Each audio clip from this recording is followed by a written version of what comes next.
2015, a friend that I went to college with won a visa lottery and immigrated to the United States. That gave me the motivation to start applying for lottery visa to immigrate to the United States with my wife. My wife and I, both in our mid-20s, had dreamed of a better opportunity in the United States. Why I was hopeful that I may get lucky, my wife told me that I was wasting my time. She would remind me that there's a very slim chance that I would be accepted into the program. She was right, but I persisted. I persisted because I saw no future in my country. Even though we were both college graduates, we couldn't find a job, so I borrowed some money to start a shop. My wife and I became shopkeepers, barely making enough to pay the rent of the shop. Then one day, I received a letter in the mail, and our life were about to change with a single stroke of luck, the lottery visa. When the letter finally arrived, announcing that we were among the fortunate winners,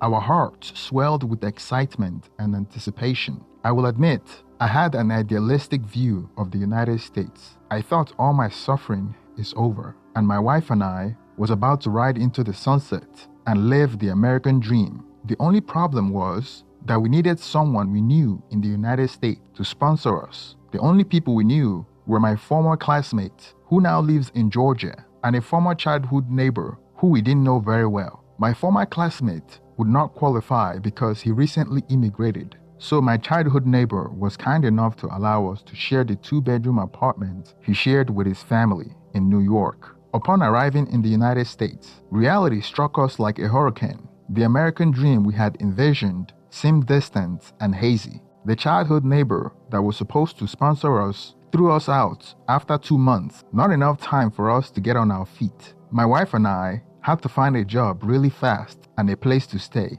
because the neighbor's apartment wasn't enough for his own family. So I understood why he wanted us out. I had nothing but gratitude despite the circumstance in which we left his apartment. I loved the United States because there were so many places to work, even though the wages were not enough for our standard of living. So we were caught in the rat race. We could only get ahead if we work overtime, so we were constantly working. To make matters worse, my wife became pregnant at that time, so she started working part-time, and I was working 2 jobs. Back then, I was working 20 hours a day. Eventually, I bought a motorcycle, so my wife and I didn't have to ride the bus, and we could travel to places faster. Then she gave birth and became a stay-at-home mom. I am used to the long hours by now. My wife would take care of our daughter and house chores and cook while I brought home the bacon. Despite the rough start, we settled in 13 months. We had our apartment and a motorcycle for me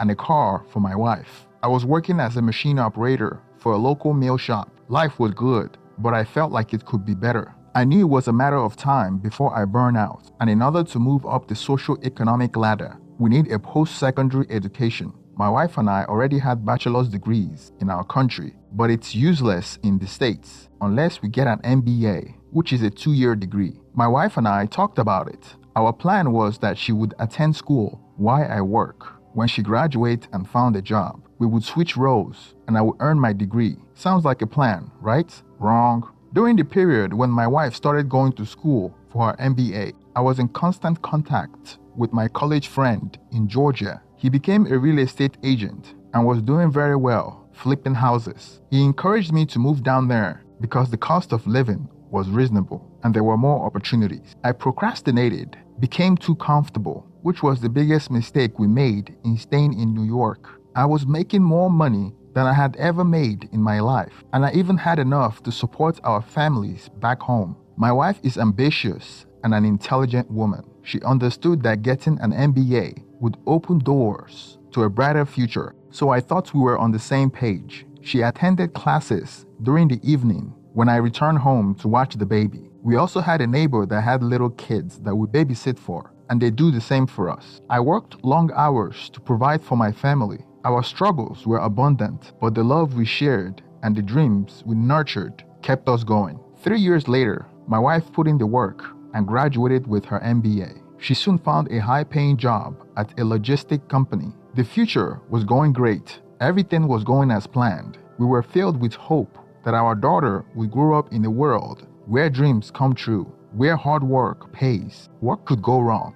Well, my wife had a different idea. The first 4 months of her new job was one of the happiest in our lives. I quit my job to be a stay-at-home dad and to complete my MBA program quickly. Everything was going as planned. She had to work for 9 hours a day. The rest of the time we spent together as family. Then she brought up the idea of having another baby. I wanted to wait till I finished school, but she insisted because she wasn't getting any younger. I agreed and we started trying. Then 2 months later, it was like a light switched off in her head. She started working long hours to hang out with coworkers and newfound friends. She got too carried away with the American lifestyle. She now had a high-flying career and forgot where she came from. She would come home at 8 p.m., forgetting that she had a family at home, and she would get defensive when I questioned her. She forgot who put this whole thing together. Instead of my wife appreciating all the moves that I made, she became this selfish and shallow person. I had to put this family first from my home country till now, and felt like this little chance she gets, she couldn't restrain herself. She became engulfed in the American way of life, arguing and disrespecting me like the American women you see on TV. Since my wife was now making more money than me, she's staying late at work. Most of the time, she hung out with friends and co-workers. I was either studying while babysitting or going to school while someone took care of our baby, most likely our neighbor. I was also actively looking for a side hustle to have some pocket money so I wouldn't ask my wife for money. I was doing the household chores, cooking, and taking care of the baby, and all my wife had to do was work. When she comes home, she's always in a bad mood to make her happy, even suggesting a massage sometimes, but she always speaks on something that I did. I felt like my efforts wasn't enough, and I was constantly walking on eggshells around her. The more success she becomes, the worse our marriage gets. During our arguments, she would often stoop to the lowest common denominator, belittling me for not having a job or a college degree in America. I couldn't believe it. She would say anything to hurt my feelings for some reason. She wasn't the same person that I married. Something had changed in her. Her insults pierced through my heart, leaving scars that would take time to heal. The harmony that we once had when we were suffering, we smiled together and cherished every moment. Now that we could see the light at the end of the tunnel, I was now lost in a sea of resentment and disappointment. Desperate to contribute financially and escape the constant verbal attack, I decided to explore alternative ways to make money. Secretly, I started working as a food delivery driver. When our neighbor is available to babysit our daughter, I would turn on the Uber Eats app and deliver food for people on my motorcycle. I have done well delivering food around the city in my spare time. It gave me some extra income for pocket money and minor stuff around the house and some perishable items for our baby. She didn't even care to ask me where I got the money. After the first 4 months of starting her job, she stopped asking me whether I needed money. It became a fight for her to pay for the baby's diaper or food. Where did she expect me to get the money? When she was in my position and I was making a lot less, I paid for everything, even her school materials and things the college loans doesn't cover. I paid for everything my daughter needed. That was why I started delivering food, to make some extra income. Several times I had to sit her down to remind her about our plan and commitment, but it ended up being a shouting match. I couldn't work full-time as before and go to school at the same time because of scheduling conflict, and I wanted to finish school as soon as possible, which is why the food delivery gig was convenient. We turned from a happy couple to arguing over silly things. As days turned to months, we grew distance, and she would stay at work till 8 p.m., hanging out with friends and co-workers. I stopped asking about her whereabouts because I was tired of fighting, and I thought she had already given up on me and my daughter. Sometimes during an argument, she would threaten to call the cops on me, to throw me out of the apartment because I no longer pay rent. All through her insults, I never laid hands on her, ever. She always belittles what I do for our child, saying that she didn't need me around and she could take the baby to daycare because she can now afford it. She would threaten to call the police, even though I have never laid hands on her. With her constant threats and the things she was saying, it was obvious that her American friends are feeding her lines. I didn't understand any of that back then. I was clueless, wondering what was happening to my wife. One fateful evening, like most other days since I started delivering food, It was around 5:30 p.m. I decided to make some food runs before my wife came back home for the day. I arrived at an apartment to deliver food. As I knocked on the door of the customer's house, hoping to put my normal charm so I can get some tips, I stood on the doorstep with the food. I rang the doorbell. The door swung open and a chill ran down my spine, revealing my wife standing there, clad in nothing but a white towel, like she just came off the shower. Shock and disbelief coursed through my veins as I struggled to comprehend the sight before me. She stood there, speechless, confused. I was about to ask her what she was doing there and whose apartment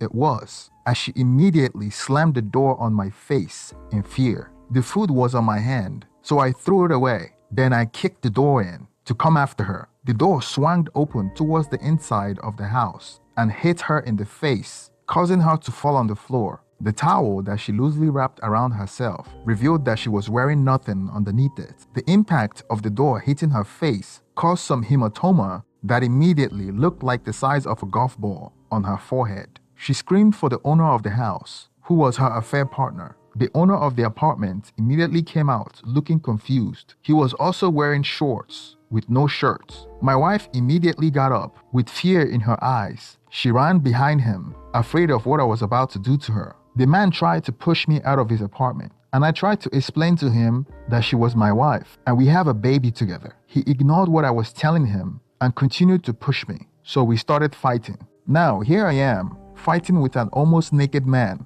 while my wife, that barely had anything on, was screaming at the top of her lungs. I must have caused quite a commotion because someone called the police. I was put on handcuffs and led to the back of the police car to cool off. Then it started to dawn on me my life was over and I would be deported to my home country. The police put me behind the patrol car, then went over to my wife and her lover, who were visibly shaken, to take a statement. After my wife left the scene, one of the policemen came to me to get my side of the story. I was crying while explaining to the police all I had been through. To my surprise, the policeman showed some compassion to me. He asked me if I had a place to stay or have any close friends or family members. I mentioned my sponsor, and he advised me to go there instead of returning back home because the fastest way to get charged with assault and be deported is returning back to my wife and daughter in my current emotional state. He was very frank and honest with me. He told me that he has seen it thousands of times, and from what my wife told him, she seemed like she didn't love me anymore and wanted to press charges. How could she hate me so much? Where did I go wrong? He told me that the best thing for me to do was to hire a lawyer and have no contact with my wife. He gave me the address of a shelter in case I need it, and he pulled me out of the patrol car, removed the handcuff, and drove off. As the police drove away, I couldn't stop touching the marks the handcuff left on my wrist. It was a reminder of how I almost lost everything for the love of a woman. The moment was profound in the sense that I understood that the only person that cared if I lived or died was the police officer that just drove away. It reminded me of how lonely I was in this country. With a heavy heart, I called my friend in Georgia. He lives alone in his apartment, and he told me to take a bus from New York and move to Georgia to stay with him. I reminded him that I have a daughter. He was the second person that told me that in my condition, if I stayed, my daughter might lose both parents. He was right in that shocking moment, as the truth stared me in the face that my wife wanted to destroy my life. Anger and heartbreak battled for dominance within me. The weight of betrayal crushed my spirit, leaving me with profound sense of loss. Against the police recommendation, I wanted to return home and pack my belongings and disappear. I could no longer bear to stay in the same house with my wife. The harsh reality of my circumstances forced me to confront the limitation of my options. When I got home, she had already brought my daughter back from the neighbor's house. She was ready for war with me as she placed an ice pack directly on her forehead.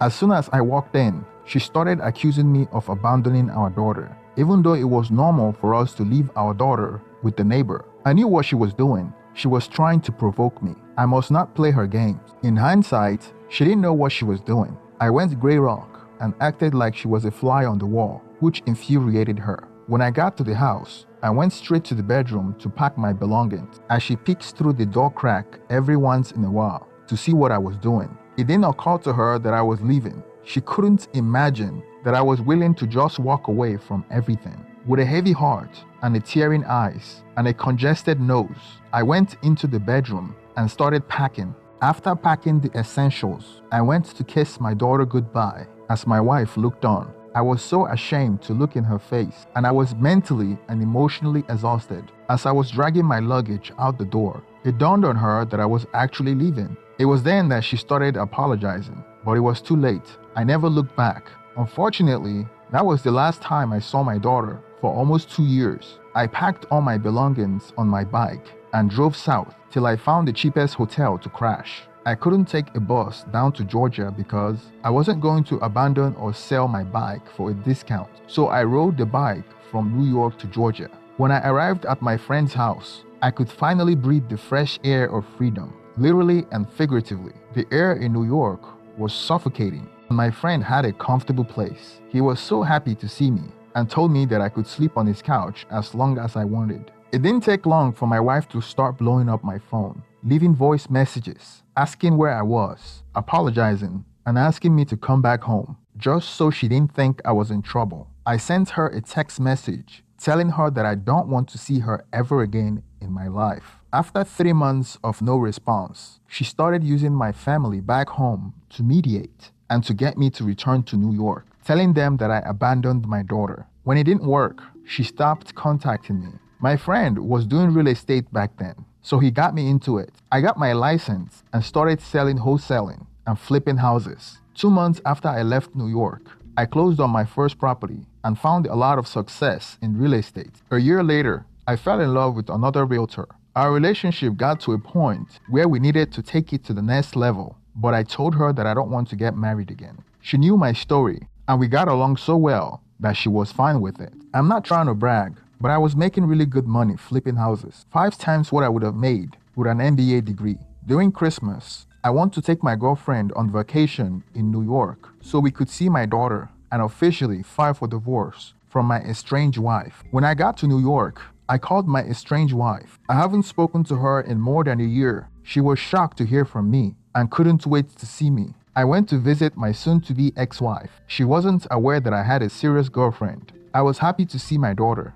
They were still living in the same apartment. Sadly, my soon-to-be ex-wife thought I was coming back to her. I didn't feel anything when she started crying, realizing that I came to divorce her. It was never lost to me that not so long ago, she wanted me arrested and deported after I caught her cheating. I told her that I came to visit New York to see my daughter and finalize our divorce. I didn't tell her anything about my girlfriend because I don't want anything to interfere with the custody arrangements of my daughter. As for right now, I'm just going to enjoy my stay in New York with my daughter before heading back to Georgia with my girlfriend. I hope that after the divorce is finalized, my daughter would visit me in Georgia more often. Thank you for making it to the end of this story. Please share your opinion on the comment section and don't forget to like and subscribe. Thank you and have a wonderful day.